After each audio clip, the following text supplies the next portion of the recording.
Now, with aquariums, there is always a price for complacency, there is always a price for laziness, and there is always a price for neglect. So if you have an aquarium set up and you really haven't looked after the aquarium as regularly as you should, you're not doing regular gravel cleans and seeing how much crap's in your gravel from month to month, then over time you will tend to build up bad bacteria through the back of the tank, in which on some tanks will become a major problem, and some tanks for whatever reason just don't seem to be. But these bad bacteria that build up underneath your rocks, in the back of the tank, wherever it is that's full of mulm or waste, forms what's called anoxic bacteria. Now these bacteria actually discharge hydrogen sulfide. They can slowly leach them into the tank, which can be a problem for the fish.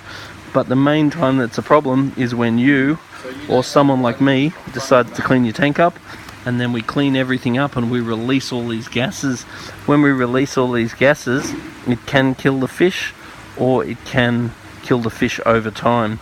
And it is a really, really upsetting thing to happen, and it is basically the result of neglect.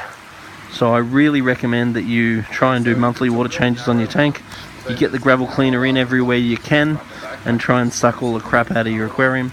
And if the water's coming out from the gravel cleaner really dirty, then I really recommend that you do it more regularly.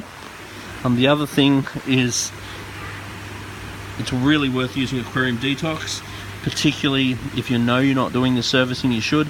This will introduce strands of bacteria from mud, which is incompatible with anoxic zones, helping to get rid of your old tank syndrome. So that's something I would really recommend you do.